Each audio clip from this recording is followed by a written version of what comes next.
Smokin Tobacco's coverage of the 2022 PCA trade show is brought to you by Drew Estate, the rebirth of cigars. What's going on, everybody? Matt Tabacco from SmokinTobacco.com. I am here at the J.C. Newman booth, a beautiful El Reloj factory replica with Eric Newman. Eric, how are you? Great. Glad to have you here. Welcome to our factory. It's beautiful. No, I've actually been to the factory in Tampa. The real factory, yes. And it's beautiful. And it's amazing you guys were able to bring this replica to the show. For those who can't maybe come to Tampa, they can come to the trade show and then get a little bit of a feel for it. You guys have done an amazing job. So much detail. It's amazing. Amazing booth. My son Drew gets the credit. We love to bring all your viewers, all your fans, followers to Tampa. Hopefully one day they can come see the real thing. We wish all of our retailers could come to Tampa and see the real thing. But until then, we thought we'd bring our factory to the show. So here we are. Yeah, absolutely. And now I know that you guys have announced earlier this year that you're going to be renovating and reopening the, is it the Sanchez y Haya Hotel? Sanchez and Haya Real Estate Company, but it was the Chip and Bar back in 1910. Yep. When our factory was built in Tampa, a number of factories had boarding houses. There's still an old Questre boarding house building in Tampa, for instance. This factory is an old boarding house. It's right across the street. My son Drew has this vision of creating a cigar bar, a restaurant, bread and breakfast. It's going to take a lot of work. We've been giving 5,000 or 6,000 tours this year in our factory. We've become a tourist destination since Tampa's the cigar city. This was our 125th year in business. We want to give a gift to the city, so we opened up to the public. We've had like 35 weddings a year. I mean, it's really become a known entity in Tampa. But coming to our factory, it's like walking back in time. We're making cigars in the same antique cigar machines my grandfather bought in the 1930s. The same machines. And we're also making cigars by hand the same way my grandfather made them in 1895 when he started in business. It really is like walking back in time. Well, what really is like walking back in time is walking in this hotel that we just bought. It's if it's up to me, I'd knock it down. My son Drew has a different vision. It's going to take a lot of work because it hasn't been fixed up in 100 years. It's got like 20 little bedrooms with a bathroom at the end, at the top floor, and it's got the original bar on the bottom floor. But Drew has a vision to turn ourselves into a destination. We also have a chicken rescue area on our property. If you ever come to Tampa, you'll see roosters right in the middle of town. Roosters get right away. You can't run over a rooster. Once in a while they get hit, so we have chicken rescue on our property too. But this hotel that we bought has 10,000 bats. Now, I'm not a big Batman guy. Yeah. And I wish we can't get rid of them because they're protected by regulations. So we're going to chase them out. We're building a bat park across the street, so hopefully it'll be finished by the end of the year. So it's really going to be kind of cool when we're finished. You have to come see it. I will. I'll have to come back down. Now, I know you guys have some new products on display at the trade show today, this year. Tell me a little bit more about some of your new stuff. What's old is new. What's new is old. We came out with Questre. We came out with Diamond Crown back in 1995, followed up by Diamond Crown Maximus, then Diamond Crown Julius Caesar after my grandfather, and about 5 years ago we came out with Diamond Crown Black Diamond, all made for us by our partners in the Dominican Republic, the Carlos Fuente family. And this year we have renovated the cigar. We tweaked the blend, come out with new packaging, a new look, and that's going to be available at selected smoke shops where Diamond Crown cigars are sold, hopefully in a month, hopefully. And our first brand that we ever made in Nicaragua was El Baton. El Baton is a brand my grandfather had back around the turn of the century, and it kind of died out over the years. We brought it back about 15 years or so. And it was our first brand, and we needed to, we changed the blend a little bit. We tweaked the blend.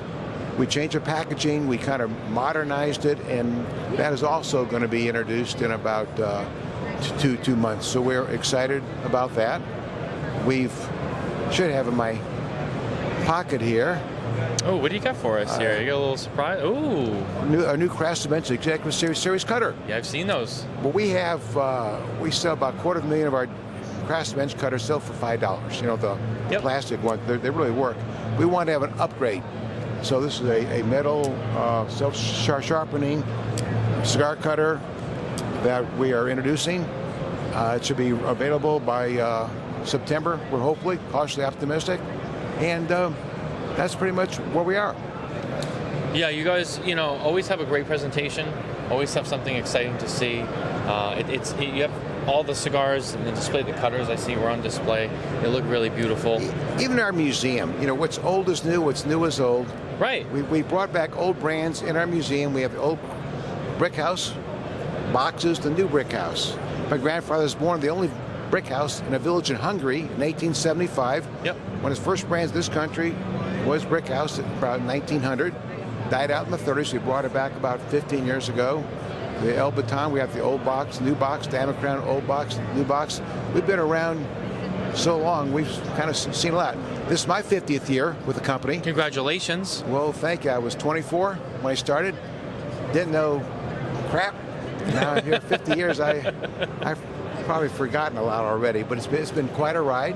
Oh, yeah. And what I'm most excited about, Matthew, is what you're doing and others, educating cigar consumers, especially the younger people. How old are you? I am 28 years old. That's our new market. Because you think, my father started this company in 1934. He had the downtown Cleveland territory.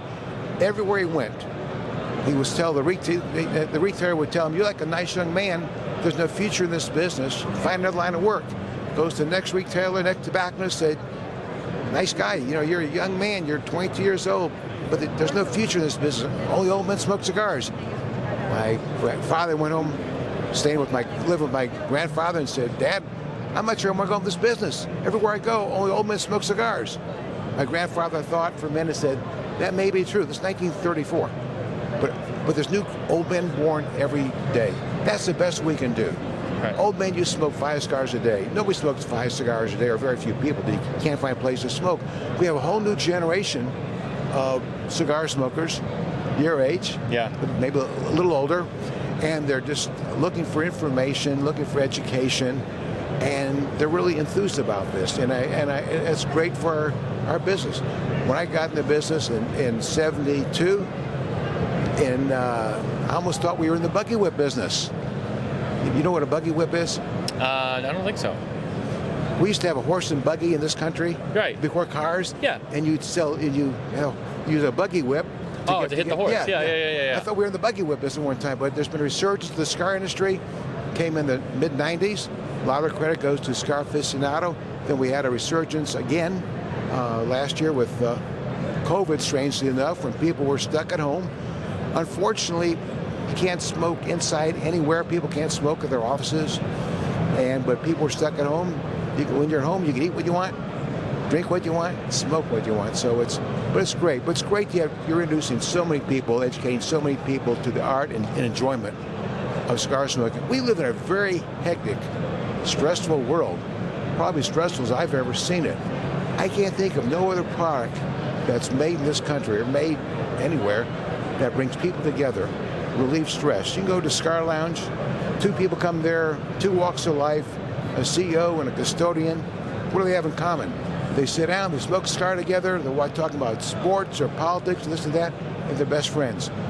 Cigars are one of the greatest enjoyments, greatest pleasures of life. And I think, and you're helping tell the story, and we appreciate you sharing the enjoyment with and educating other people with it.